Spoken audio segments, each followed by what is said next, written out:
And let me be clear about where we stand. First of all, for the American press who are here, you know that a great deal of work in my career has been to address human rights issues, equality issues across the board, including as it relates to the LGBT community. And I feel very strongly about the importance of supporting the freedom and supporting and fighting for equality among all people, and that all people be treated equally. I will also say that this is an issue that we consider, and I consider, to be a human rights issue, and that will not change. Oh, yes. What's the name? Sorry, Zolan Kano Young, of the New York Times. Zolan Ms. Young, so thank you for the question. First of all, we don't have any such legislation here in Ghana.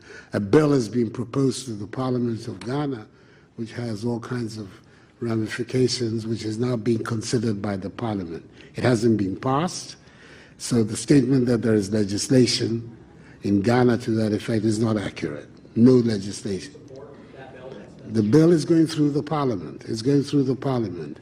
The Attorney General has found it necessary to speak to the committee about it regarding the constitutionality or otherwise of several of its provisions, and the Parliament is dealing with it.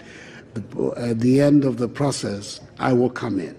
But in the meantime, the Parliament is dealing with it. And I have no doubt that the Parliament of Ghana will show, as it has done in the past, first of all, its sensitivity to human rights issues, as well as to the feelings of our population, and will come out with a responsible response to the proposed. The legislation was a legislation that is being provided as a private member's bill.